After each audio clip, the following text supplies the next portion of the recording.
उत्तर प्रदेश में 69,000 शिक्षक भर्ती मामले में सभी अभ्यर्थियों को 3 नंबर कॉमन दिए गए हैं। कुछ ही देर में रिजल्ट जारी हो जाएगा। एक्सपर्ट्स ने सभी आंसर्स को सही ठहराया है। इस वक्त की बड़ी खबर आपको बता रहे हैं।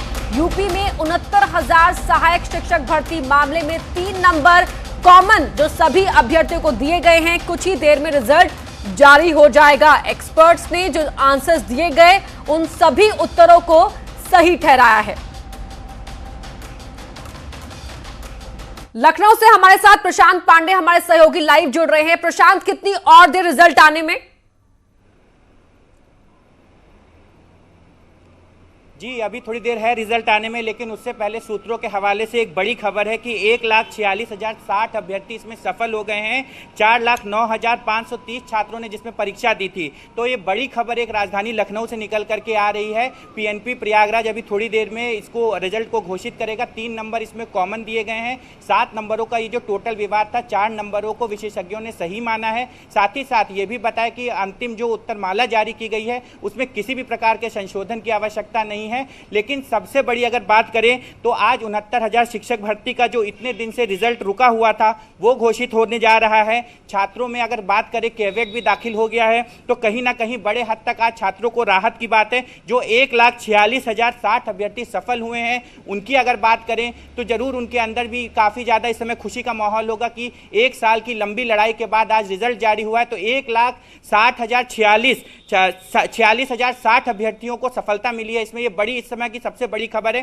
सूत्रों के हवाले से ये खबर है, थोड़ी ही देर में रिजल्ट जारी हो जाएगा। लगभग 4 लाख से अधिक अभ्यर्थियों ने इसमें परीक्षा दी थी और परीक्षा देने के बाद ये 1,46,060 अभ्यर्थी सफल हुए हैं। 3 नंबरों को कॉमन किया गया है। उत्तरमाला में किसी प्रकार के संशोधन को नकार दिया गया है। साथ ही साथ बेसिक शिक्षा मंत्री सतीश द्विवेदी ने कल ही ये स्पष्ट कर दिया था कि जो नंबर जो विवादित हैं उनको कॉमन ही दिया जाएगा, लेकिन अगर कहीं आवश्यकता नहीं है तो वहां किसी भी तरीके की रियायत नहीं बरती जाएगी। भर्ती हमें सीख से सीख संपन्न करनी है, तो ऐसे में विवाद को दरकिनार करते हुए स्मूथ वे में जितनी जल्दी शिक्षकों की हम भर्ती अपने विभाग को दे सके, ये भी हमारी पहली तरजीह होगी।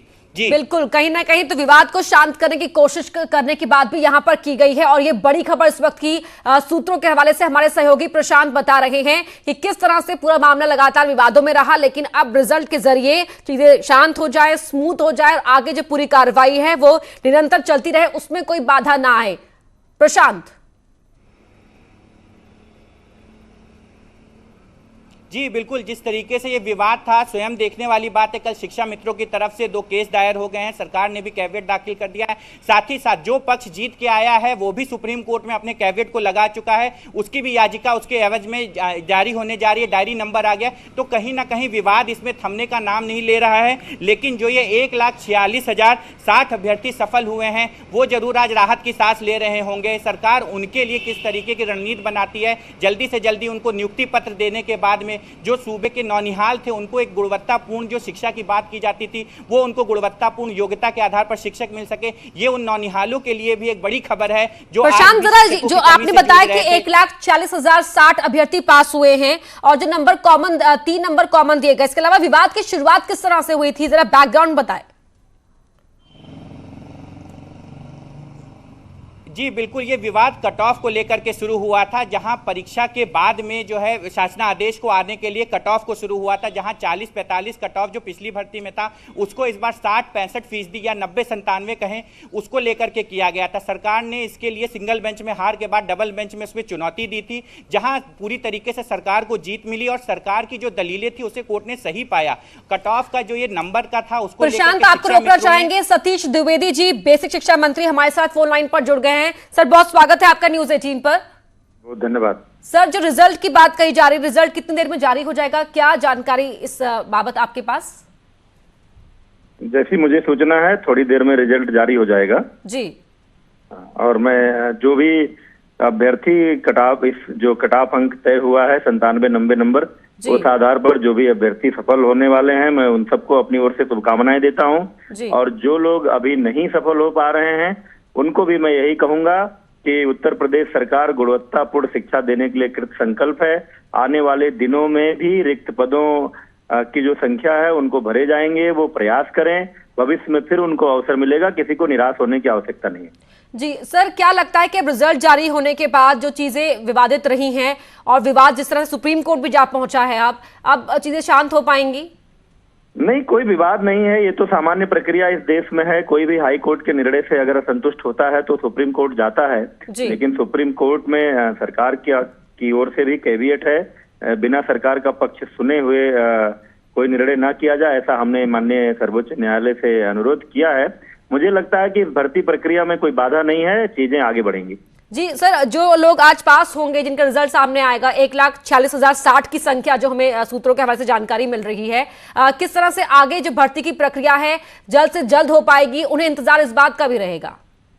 नहीं, इसके बाद जो ये अभ्यर्थी जो कट ऑफ के आधार पर सफल हो रहे हैं, इनके जो एकेडमिक क्वालिफिकेशन है उनके गुणांक इसमें जोड़े जाएंगे।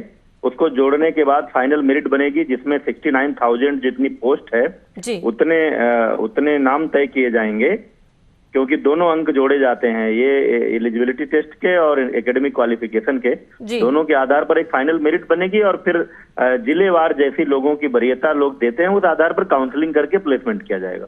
जी सर, बहुत शुक्रिया आपका हमसे बातचीत करने के लिए। तो बेसिक शिक्षा मंत्री का यहां पर यह भरोसा उन तमाम अभ्यर्थियों को जो पास होंगे कि जो एक फाइनल लिस्ट तैयार होगी, पूरी ट्रांसपेरेंसी के साथ, पूरी पारदर्शिता के साथ भर्ती प्रक्रिया को आगे बढ़ाया जाएगा। जो इस बार सफल नहीं हो पाए हैं उन्हें निराश होने की जरूरत नहीं है, क्योंकि उनके लिए आगे के रास्ते भी खुले हैं और वो आगे भी इस तरह से बढ़ सकते हैं। बहुत शुक्रिया प्रशांत आपका इस पूरी जानकारी के लिए। रिजल्ट जिस तरह जारी होगा हम आपसे आगे अपडेट लेते रहेंगे। सूत्रों के हवाले से जानकारी यह है कि 1,46,060 अभ्यर्थी इस परीक्षा में पास हुए हैं। सभी को 3 कॉमन मार्क्स दिए गए हैं। और एक और बड़ी खबर प्रयागराज से आपको बता दें, इलाहाबाद यूनिवर्सिटी का नाम बदलने का जो प्रस्ताव दिया गया था उसे खारिज कर दिया गया है। कार्य परिषद के 12 सदस्यों ने नाम बदलने का विरोध किया है। एचआरडी मंत्रालय ने नाम बदलने पर राय मांगी थी। कार्य परिषद के 15 सदस्यों से राय मांगी गई थी, 12 ने प्रस्ताव को खारिज कर दिया है। बड़ी खबर इस वक्त की आपको बता रहे हैं, तो इलाहाबाद यूनिवर्सिटी का नाम नहीं बदलेगा। एचआरडी मंत्रालय ने राय मांगी थी यूनिवर्सिटी से। यूनिवर्सिटी के जो सदस्य हैं, 12 सदस्यों ने इस प्रस्ताव को खारिज कर दिया है। 15 सदस्यों से प्रस्ताव पर राय मांगी गई थी। सर्वेश दुबे हमारे सहयोगी लाइव जुड़ गए हैं इस पर। सर्वेश, 12 मेंबर्स ने प्रस्ताव को खारिज कर दिया है। बड़ा सवाल यह है कि जो नाम बदलने की कवायद शुरू हुई, जो इलाहाबाद की, जो प्रयागराज की आवाम है, जो जनता है, जो वहां के लोग हैं, वो क्या चाहते हैं? देखिए, ये जनता की बात नहीं है, क्योंकि इंस्टीट्यूशन का नाम बदलना ये सरकार का या एमएचआरडी का काम है। जो विश्वविद्यालय है, इलाहाबाद विश्वविद्यालय 135 वर्ष पुराना है और ये पूरब का ऑक्सफोर्ड कहा जाता है। इसके साथ ही साथ मुंबई, कोलकाता और चेन्नई के विश्वविद्यालयों की भी स्थापना हुई थी। हालांकि उन शहरों के नाम बदले गए हैं, लेकिन वहाँ के विश्वविद्यालय का नाम नहीं बदला गया है।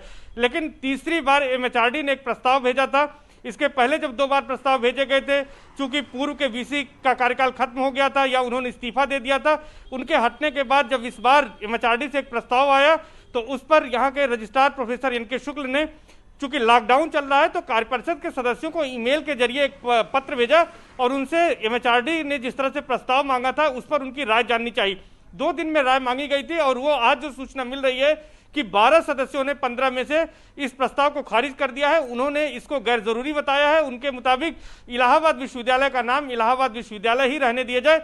इलाहाबाद विश्वविद्यालय का नाम बदले जाने की कोई आवश्यकता नहीं है, क्योंकि यहाँ से तमाम जो छात्र हैं वो यहाँ से पढ़ के निकले हैं। यहाँ से पूर्व प्रधानमंत्री वीपी सिंह, चंद्रशेखर और तमाम बड़ी हस्तियां जो है वो यहाँ से पढ़ी हुई हैं। कई सुप्रीम कोर्ट के जजेज यहाँ से पढ़कर निकले हैं।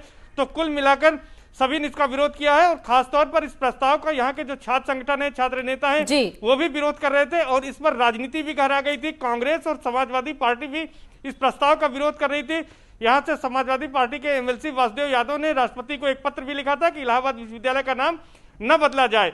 तो इस तरह से जो है यहाँ के पूर्व छात्र संघ के नेताओं ने भी खून से राष्ट्रपति को पत्र भेजा था, पूर्व छात्र संघ उपाध्यक्ष आदिल हमजा ने।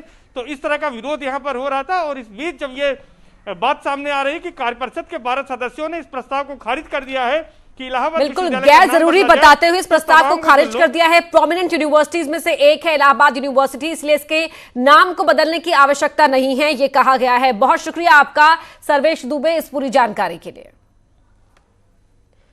तो इलाहाबाद यूनिवर्सिटी का नाम बदला जाए, इसको लेकर राय मांगी गई थी एचआरडी मंत्रालय की ओर से। कार्य परिषद के 15 सदस्यों से उनकी राय पूछी गई थी। 12 मेंबर्स ने इस प्रस्ताव को खारिज कर दिया है, ये कहते हुए कि ये जरूरी नहीं है, गैर जरूरी है यूनिवर्सिटी का नाम बदले जाना। तो यूनिवर्सिटी का नाम ना बदलने का प्रस्ताव दिया है। और इससे पहले जिस तरह से हमारे सहयोगी सर्वेश दुबे बता रहे थे कि खून से भरी चिट्ठी भी लिखी गई थी, जो छात्र संघ के सदस्य हैं, जो पूर्व छात्र यहां के रहे हैं, उनकी ओर से भी लगातार ये कहा जा रहा था कि इस यूनिवर्सिटी का नाम ना बदला जाए। और इलाहाबाद यूनिवर्सिटी के पीआरओ प्रोफेसर शैलेंद्र मिश्रा हमारे साथ जुड़ गए हैं। प्रोफेसर साहब, इलाहाबाद यूनिवर्सिटी का नाम बदला जाए या नहीं बदला जाए, इसको लेकर राय मांगी गई थी एचआरडी मंत्रालय की ओर से, जिस पर यह जानकारी मिल रही है कि 12 मेंबर्स ने इस प्रस्ताव को खारिज कर दिया है, कार्य परिषद के 12 मेंबर्स की ओर से। जी ऐसा है कि हम लोगों को आज से कुछ महीने पहले 3 ऐसे पत्र मिले थे। एक मंत्रालय की तरफ से मिला था, एक मुख्य सचिव उत्तर प्रदेश शासन की तरफ से था, और यहाँ के तत्कालीन मंडलायुक्त की तरफ से ऐसे 3 पत्र मिले थे, जिसमें इस चीज का संदर्भ था कि विश्वविद्यालय का नाम बदल करके और एक प्रस्तावित नाम दिया गया था, प्रयागराज विश्वविद्यालय जी। उसको फिर उसको एग्जीक्यूटिव काउंसिल से मंत्रालय की तरफ से निर्देश था कि एग्जीक्यूटिव काउंसिल में इसको ले जा करके और उनकी राय जो भी हो उसको मंत्रालय को सूचित किया जाए जी। तो जो एक प्रस्तावित मीटिंग थी, लेकिन ये कोविड के कारण वो मीटिंग जो है वो पोस्टपोन हो गई। तो फिर बाद में एक रिमाइंडर आया था, जिस वजह से फिर से ईमेल के माध्यम से उनकी राय ली गई। जो मेंबर्स हैं अभी एग्जिस्टिंग ऐसे 15 मेंबर्स थे, जिनमें से कि 12 लोगों ने अपनी राय यही व्यक्त की, जो वर्तमान नाम है ये नाम ठीक है और इसी नाम के साथ कंटिन्यू करना चाहिए। और वो प्रस्ताव जो भी उनका हम लोगों को प्राप्त हुआ था, उनकी राय, वो राय हम लोगों ने कंपाइल करके और मंत्रालय को प्रेषित कर दी है। अब आगे का निर्णय जो है वो मंत्रालय के स्तर से जो करना होगा वो लोग करेंगे जी।